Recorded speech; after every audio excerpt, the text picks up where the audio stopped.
Hello students, आज का आपका जो डीएलएड सेकेंड ईयर के लिए टॉपिक है, ये मौर्य साम्राज्य का अंतिम चरण है। इसमें मौर्य साम्राज्य का हम प्रशासन पढ़ेंगे। इसके अंतर्गत शासन व्यवस्था, उनका आर्थिक विकास, उनका धार्मिक जीवन। ठीक है। कुछ पॉइंट्स हैं, कुछ पॉइंट्स हम बता रहे हैं, तो आप देखेंगे भी और सुनेंगे भी ध्यान से। तो सम्राट अशोक के जो हमने पढ़ाया था कि जितने भी उत्तराधिकारी थे वो बहुत अच्छे साबित नहीं हुए और लास्ट में अंतिम बृहदत्त था अंतिम शासक। उसके बाद हम ये पढ़ेंगे कि जो प्रशासन था वो कैसा था। तो तीन भागों में हम इसको बांट सकते हैं: केंद्रीय प्रशासन, प्रांतीय प्रशासन और स्थानीय प्रशासन। केंद्रीय प्रशासन की बात करें तो केंद्र का मतलब वही सेंट्रल में जो कैसी शासन व्यवस्था थी, किस तरह का कार्य था। तो इसमें राजा, जैसे बाकी सभी सभ्यताओं में था कि राजा ही सर्वोच्च होता था। मंत्री, पुरोहित, राजदूत, अमात्य, वो सब उसी श्रेणी में आते थे। मौर्य साम्राज्य में वर्ण व्यवस्था का भी सिस्टम था। ठीक है। तो उसके हिसाब से भी जो है वो चुने जाते थे शासक।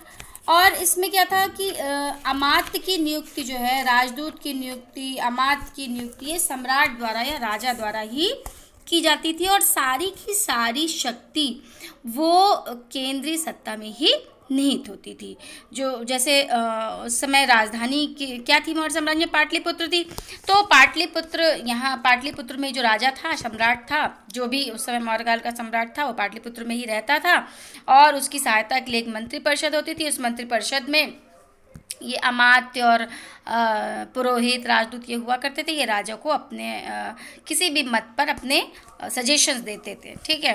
तो केंद्रीय शासन में महामात्र या जिसे हम अमात्य कह सकते हैं, महामात्र धर्म के लिए होते थे, तो धर्म महामात्र होते थे। स्त्री अध्यक्ष, जो स्त्रियों की देखरेख, साम्राज्य की स्त्रियों के उत्थान और का कार्य करते थे, तो स्त्री अध्यक्ष महामात्र होते थे। अंता महामात्र होते थे। ठीक है। लिपिक, उसके बाद लिपिक भी होते थे और राजवचनिक भी होते थे। राजवचनिक उन्हें कहा जाता था जो राजा की आज्ञाओं के पालन को करवाते थे। राजाज्ञाओं को जो लागू करते थे वो राजवचनिक कहलाते थे। ठीक है।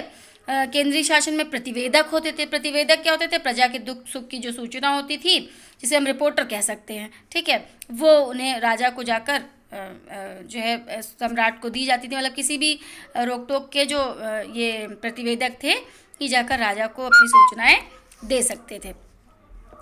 तो इसी तरह जो है प्रांतीय शासन हो गया। केंद्र में तो महामात्य और धर्मात्र और स्त्री अध्यक्ष होते थे। प्रांत में क्या होता था? सुविधा की दृष्टि से क्या होता था? भाई बड़ा राज्य है, जैसे अपना वर्तमान में भारत है, केंद्र में अलग है, राज्यों में अलग शासन व्यवस्था है, तो प्रांतों में बांट दिया गया था। तो प्रांत में ये सब चंद्रगुप्त मौर्य के से ही चला आ रहा था। प्रांतीय शासन व्यवस्था इस समय भी वैसे ही प्रचलित थी, कोई खास अंतर नहीं था। अशोक ने अपने अभिलेखों में जो है वो आर्यपुत्र और कुमार का है, तो यानी कि प्रांतों के छोटे छोटे भागों में, प्रत्येक प्रांत में एक कुमारों को या आर्यपुत्रों को अनेक छोटे भागों में इन्हें दे दिया जाता था और इन्हें प्रादेशिक शासक नियुक्त किया जाता था। अनेक प्रांतों में अलग अलग तरह के शासक होते थे जो कि महापौरों की सहायता के लिए होते थे। रज्जुक होता था इसमें। रज्जुक क्या होता था? ये भूमि का प्रबंधक होता था। युक्त होता था। युक्त कौन होता था? एक राजस्व अधिकारी होता था। पुरुष होता था। पुरुष किसे कहा जाता था? जो दंड की व्यवस्था करता था। ठीक है। फिर आता है स्थानीय शासन। प्रांत की तरह जो जिले थे, मतलब प्रांत थे, उनको छोटे छोटे जो प्रांत थे, स्टेट जिसे हम कहेंगे, उनको छोटे जिलों में भी विभक्त किया जाए। जिले की शासन व्यवस्था देखी थी।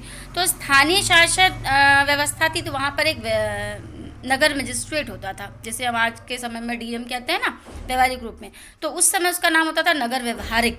ठीक है। तो नगर व्यवहारिक जो है सिटी मजिस्ट्रेट, जिसकी हम आज तुलना कर सकते हैं, वो होता था। ये क्या करता था? जनहित के कार्य करता था। प्रत्येक राज्य में कहीं पर जिले के विषय इसको जो है डीएम को स्थानिक कहकर भी, जो उसके अधिकारी होते थे, डीएम अपने जो अधिकारी रखता था उनको स्थानिक कहा जाता था। तो ये अपने ज़िले में भूमि की व्यवस्था देखना, राजस्व की व्यवस्था देखना, पानी है, यातायात है, सड़क की सुविधा है कि नहीं, सड़कें बनी हैं कि नहीं, बावलियाँ हैं कि नहीं, धर्मशाला हैं कि नहीं, तो ये सब जो कार्य है वो जो है वो स्थानीय के अंतर्गत आते थे और जनहित के कार्य किए जाते थे। अब जनहित के कार्यों में क्या हो गया? यातायात एवं सड़क की व्यवस्था करना, वहाँ पर महामात्र की नियुक्ति तो अशोक सब नियुक्ति करता था, लेकिन ये डायरेक्ट केंद्र से होकर स्थान स्तर पर होती थी। अब आता है मौर्य काल का आर्थिक जीवन कैसा था। आर्थिक जीवन का मतलब हो गया कि मौर्य काल में किसी राज्य की उन्नति के लिए कि भाई अर्थ की जरूरत, यानी कि पैसे की जरूरत होती है। तो कैसे कौन कौन से कर लगे थे, क्या क्या लिया जाता था। तो आर्थिक व्यवस्था में मौर्य काल में वैसे सब लोग बहुत धनदान से परिपूर्ण थे। कृषि लोगों का मुख्य व्यवसाय था और कृषक जो है वो उन्नति पर थे। मतलब कृषक जो है राज्य की ओर से कृषकों को बीज मिलता था, खाद मिलती थी, अन्न जमा भी करते थे, सिंचाई की व्यवस्था भी की जाती थी। मेगस्थनीज जब आया था तो उसने भी अपने उल्लेख किया है कि चंद्रगुप्त ने पर्वत के एक पर्वतीय नदी का जल रोककर सुदर्शन झील का निर्माण कराया था। चंद्रगुप्त मौर्य ने अपने समय में किस लिए करवाया था सुदर्शन झील का निर्माण। ये क्वेश्चन बहुत इंपॉर्टेंट है, अभी नहीं तो आपके किसी भी कॉम्पिटिशन एग्जाम में आ सकता है कि ये सुदर्शन झील, क्योंकि ये आगे तक आप आगे जब पढ़ेंगे मौर्यकाल गुप्तकाल तो सुदर्शन झील का नाम आपको कई बार सुनने को मिलेगा। तो चंद्रगुप्त ने एक सुदर्शन झील बनवाई थी जो कि सिंचाई के लिए बहुत अधिक सहायक हुई थी। ठीक है, और कहीं पर भी मतलब इस तरह की अव्यवस्था नहीं थी, कर भी हिसाब से लिए जाते थे। ऐसा नहीं था कि बहुत ज़्यादा किसानों पर कर दिए जाते। और फिर उद्योग धंधे कहते तो उद्योग धंधों में मुख्य रुई, रेशम, ऊन के वस्त्रों का बुनना, आभूषण का व्यवसाय, लकड़ी का काम, जलियान बनाने का काम। ठीक है, कौटिल्य की अर्थशास्त्र की बात करें तो उसमें भी हमें दिखता है कि सूती रेशमी वस्त्रों का हम लोग जो है काफ़ी अच्छी मात्रा में उसको बनाया जाता था। कपास के जो बने वस्त्र होते थे उन्हें काफ़ी अच्छा माना जाता था। तो उसके बाद आता है व्यापार। व्यापार में भाई कृषि से जुड़ा हुआ, क्योंकि कृषि अच्छी होती थी तो कृषि से संबंधित व्यापार होता था। और व्यापार दोनों मार्गों से होता था, जल मार्गों से भी होता था और थल मार्गों से भी होता था।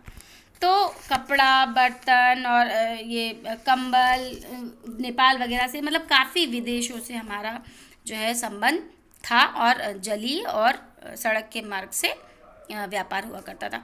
धार्मिक जीवन कैसा था। धार्मिक परंपराएं वैसी थी जो प्रारंभ से चली आ रही थी। ब्राह्मण युग की अलग परंपराएं थी, फिर बीच में जैन धर्म का अनुयायी हो गया था तो जैन धर्म का आया। फिर अशोक के समय में बौद्ध धर्म अशोक ने अपना लिया तो बौद्धों का, तो कई सारे संप्रदाय इसमें थे।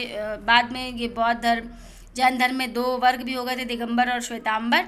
तो दोनों तरह के मतलब हम ये कह सकते हैं कि ये जो मौर्य काल था इसमें भी सभी धर्मों का समावेश मिलता है। प्रारंभ में ब्राह्मण वंश था, फिर जैन धर्म का भी आया और उसके बाद बौद्ध धर्म ही। तो दोनों ही जो धर्म थे, धार्मिक जीवन इनका उत्तम था। और बौद्ध काल में क्योंकि अशोक ने सबसे ज़्यादा धर्म का प्रचार प्रसार कराया तो अनेक मंदिर, स्तूप, गुफाएं, ये सब सारनाथ में बनी भगवान बुद्ध की मूर्ति वगैरह, ये सब जो है वो बौद्ध धर्म का पूरी तरह से परिलक्षण होता है इसके अंतर्गत।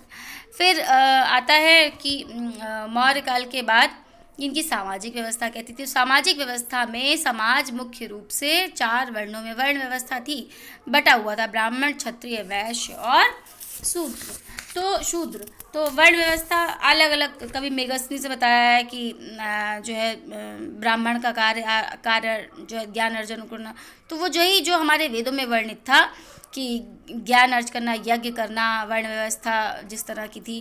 क्षत्रियों का कार्य रक्षा करना, वैश्य का कारोबार करना और इससे नीचे जो है वो सबका सेवा करना, सबके कार्यों में अपनी सहायता देना।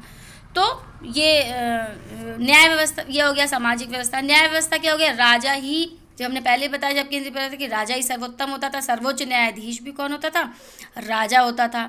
ठीक है, धर्मस्थलीय न्यायालय जो कि दीवानी के न्यायालय होते थे। दीवानी में मतलब क्या, आपके समय में चोरी झगड़े, पैसे का कुछ धोखाधड़ी, तो उसमें दीवानी में होता था। और दूसरे कंटक शोधन, ये इंपॉर्टेंट है, कंटक शोधन।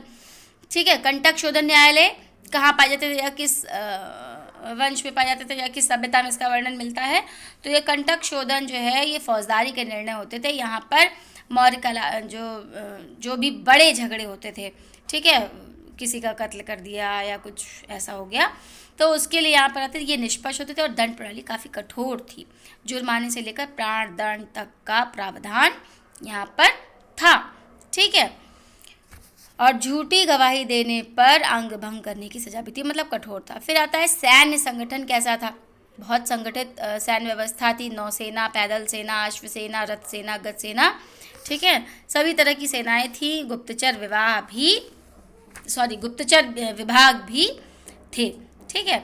शिक्षा तथा संस्कृति, ठीक है, इस काल में शिक्षा और संस्कृति का कैसे उदय हुआ, क्या क्या होता था। तो मौर्यकालीन शिक्षा, कला और तो शिक्षा में संपूर्ण देश में शिक्षा के एक तरह से कह सकते हैं गणित और ज्योतिष में बहुत उन्नति हुई और शिक्षा केंद्र को एक जाल सा बना होता। नालंदा विश्वविद्यालय, जिसके बारे में आपने पढ़ा होगा, बहुत प्रसिद्ध था और वहाँ 10,000 विदेशी छात्र शिक्षा ग्रहण करते थे। 1,500 शिक्षक थे यहाँ पर और इसके अलावा तक्षशिला और विक्रमशिला भी मौर्यकालीन शिक्षा एवं सभ्यता के केंद्र थे।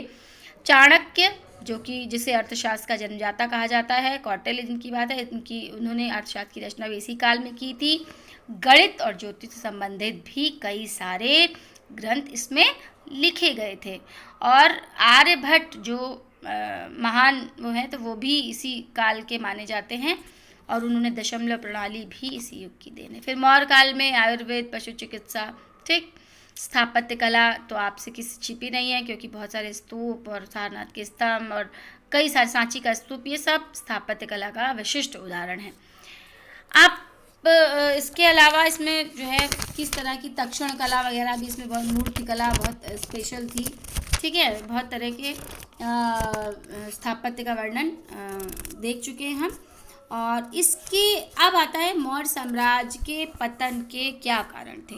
तो सबसे बड़ा पतन का कारण तो बहुविवाह था, क्योंकि बहुविवाह होते थे।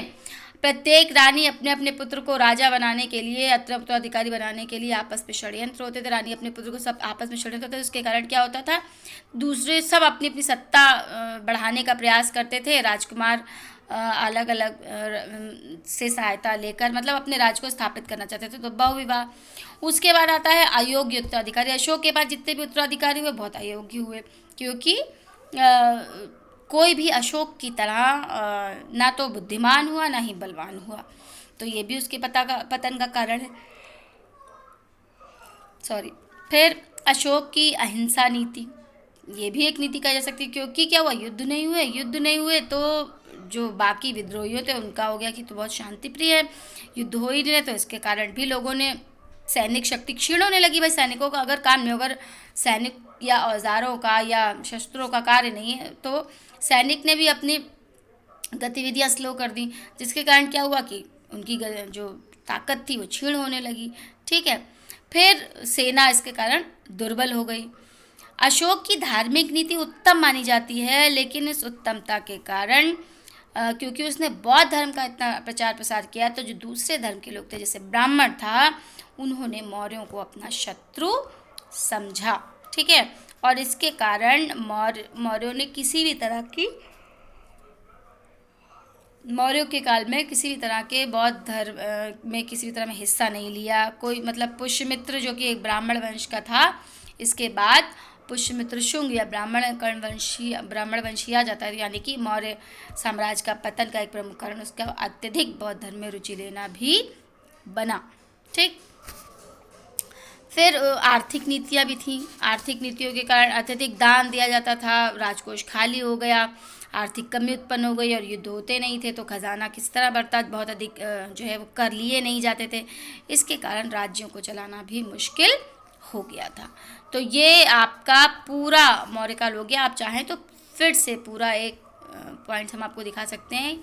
ये आपका चंद्रगुप्त मौर्य, ये आपका बिंदुसार, और बिंदुसार का अशोक का ध्यान रखिएगा, ये डेट गलत है, मैंने आपको बताई थी सही डेट, ठीक है।